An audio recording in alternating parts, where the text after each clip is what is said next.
Hello दोस्तों, फिर से स्वागत है आप लोगों को मेरे चैनल में। आज हम लोग जानेंगे फंडामेंटल्स ऑफ फ्लूइड फ्लो, जिसको हम लोग हाइड्रोकाइनेमेटिक्स भी बोलते हैं। तो स्टार्ट करते हैं। रेट ऑफ डिस्चार्ज जिसको हम लोग Q बराबर A भी कहते हैं। सबसे पहले इसको डिफाइन कर लेते हैं।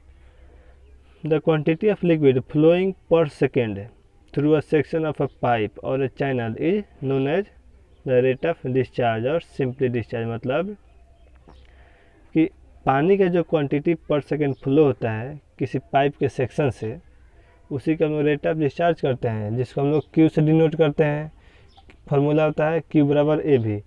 तो Q का जो यूनिट होता है क्यूमेक होता है, जिसको हम लोग मीटर क्यूब पर सेकेंड भी कहते हैं। ये कैसे आता है? तो Q बराबर होता है एरिया गुने वेलोसिटी। तो एरिया होता है मीटर स्क्वायर और वेलोसिटी हो जाएगा मीटर पर सेकेंड, तो हो जाएगा मीटर क्यूब पर सेकेंड। इससे हम लोग डिफिनेशन का पता लगा सकते हैं। The quantity of liquid flow per second, मतलब द क्वांटिटी ऑफ लिक्विड, ये हो गया वॉल्यूम। मीटर क्यूब क्या हो गया? Volume. The quantity of liquid flow per second कहाँ से? The section of pipe through a section of pipe is known as the rate of discharge, जिसको हम लोग Q बराबर A भी से डिनोट करते हैं। नोट में लिखा जाए कुछ तो हो जाएगा if the area is in metre square and velocity is in metre per second, then यदि स्टैंडर्ड हम लोग यूनिट लेंगे तब क्यूमेक होगा।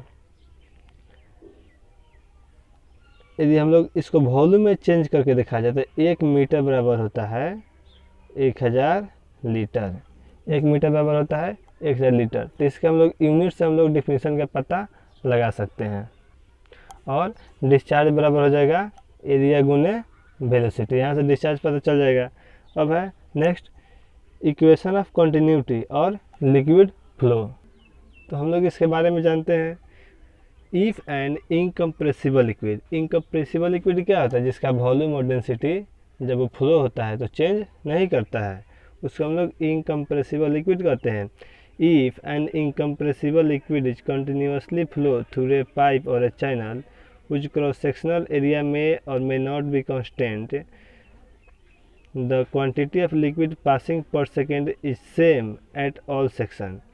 This is the known as the equation of continuity of a liquid flow.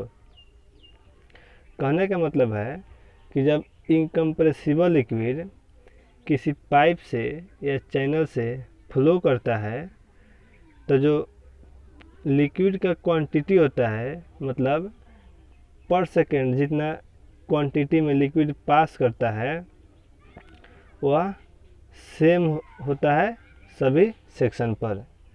उसी को हम लोग कंटिन्यूटी इक्वेशन कहते हैं। कंटिन्यूटी मतलब होता है क्या? लगातार, कंटिन्यू।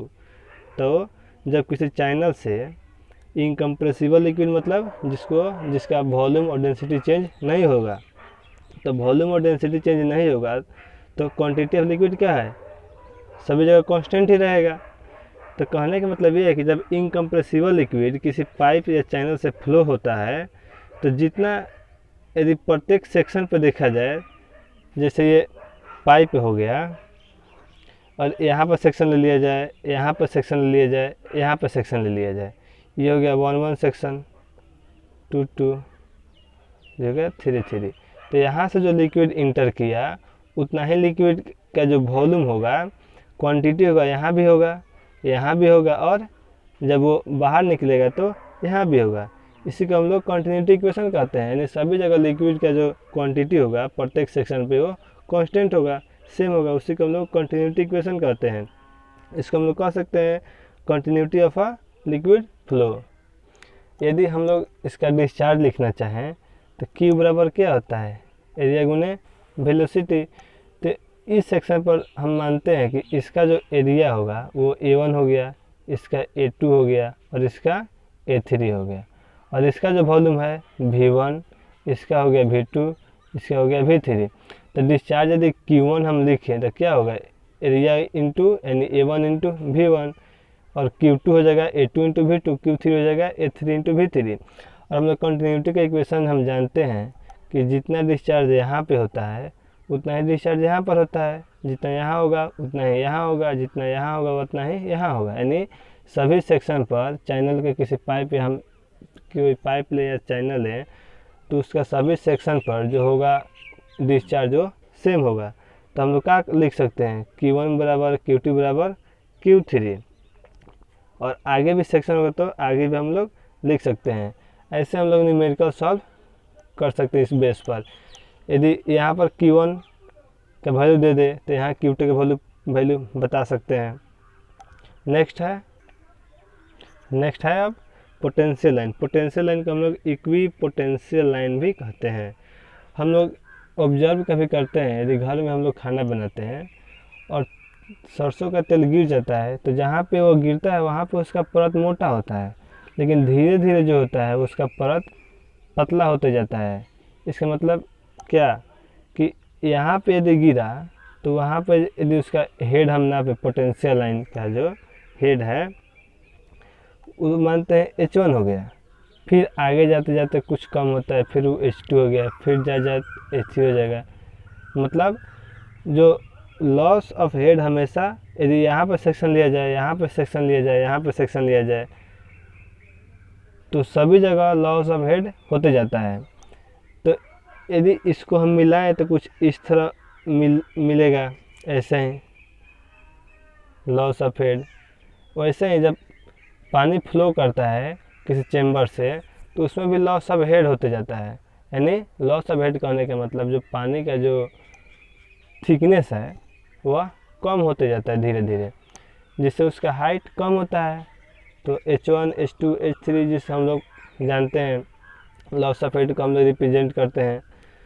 तो उसी को हम लोग यदि उस यहाँ पे यदि सेक्शन लिए, यहाँ सेक्शन लिए, यहाँ सेक्शन लिए, तो यहाँ पर यदि H1 है तो यहाँ पे हो जाएगा H2, यहाँ पे हो जाएगा H3। ऐसे ही क्या यदि हमको मिलाए इस लाइन को तो कुछ ऐसे लाइन मिलेगा, इसी को हम लोग लॉस ऑफ हेड बोलते हैं। डिफाइन कैसे कर सकते हैं, there is an alleged loss of head of a fluid particle takes place as we proceeding along the flow line. इसका मतलब फ्लो लाइन की यदि हम ऑब्जर्व करें तो हम लोग को ये पता चलता है कि लिक्विड जो है, फ्लूइड जो है अपने हेड को लॉस हमेशा करते जाता है। और उस लॉस को हम मिलाएं तो अब हम नेक्स्ट देखते हैं फ्लो नेट। यानी फ्लो नेट क्या होता है। हम लोग जानते हैं कि एक स्ट्रीम लाइन होता है और एक होता है पोटेंशियल लाइन। स्ट्रीम लाइन क्या होता है, जिस लाइन में लिक्विड फ्लो करता है वो हो गया स्ट्रीम लाइन। और पोटेंशियल लाइन क्या होता है, जिस लाइन में जो लाइन होता है हेड ऑफ लॉस का जो लाइन होता है उसको हम लोग पोटेंशियल लाइन कहते हैं। ये हो गया मेरा पोटेंशियल लाइन। जब ये हो गया पोटेंशियल लाइन और ये हो गया स्ट्रीम लाइन, जब दोनों लाइन को हम ड्रॉ करते हैं और जो इंटरसेक्शन होता है ये हो गया फ्लो नेट। ये एक नेट की तरह बन रहा है, इसी को हम लोग फ्लो नेट कहते हैं। अब हम देखते हैं यूजेज ऑफ फ्लो नेट, मतलब फ्लो नेट का यूज क्या है। तो फ्लो नेट के यूज में फर्स्ट है the flow net helps us in analysing the behaviour of certain flow phenomenon which can not be easily analyse by mathematical means. मतलब जो फ्लो नेट है वो फ्लो के प्रकृति को बताता है, यानी उसके एनालिसिस में हेल्प करता है, जिसको हम लोग सिंपल मैथमेटिक्स से एनालाइज नहीं कर पाते हैं। Such a phenomenon is generally analyse and study by drawing the flow net. ऐसे फिनोमेनन को हम लोग एनालाइज और स्टडी करते हैं फ्लो नेट बनाकर। A flow net may be constructed by drawing a system of streamline between the boundaries by judgment and then a system of equipotential line so as to form the square mesh net। कर यदि equipotential line को draw करें और stream line को draw करें तो जो net बनता है वो स्क्वायर मेश की तरह जो नेट बनेगा उससे हम लोग फ्लूइड के फिनोमेनन हम लोग ज्ञात कर सकते हैं। ये इसका फ्लो नेट का यूज हो गया। फ्लो नेट को अच्छा से समझने की कोशिश करते हैं। जैसे ये एक फ्लो लाइन हम ड्रॉ करते हैं, जिसका ये एक चैनल हो गया, या पाइप ले लीजिए जिसका सेक्शन चेंज हो रहा है। ठीक, ये जो हो गया स्ट्रीम लाइन हो गया, ये हो गया स्ट्रीम लाइन।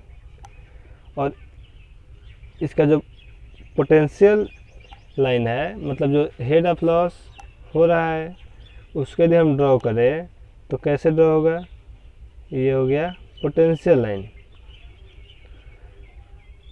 तो ये जो नेट की तरह बन रहा है यही हो गया फ्लो नेट।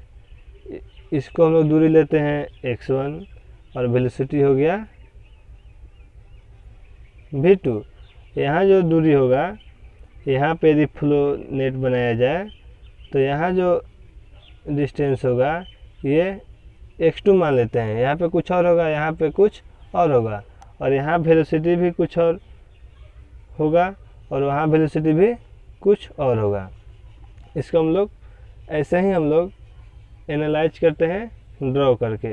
यदि इसका डिस्चार्ज लिखा जाए तो Q बराबर हो जाएगा x1 इंटू V1 बराबर x2 इंटू V2।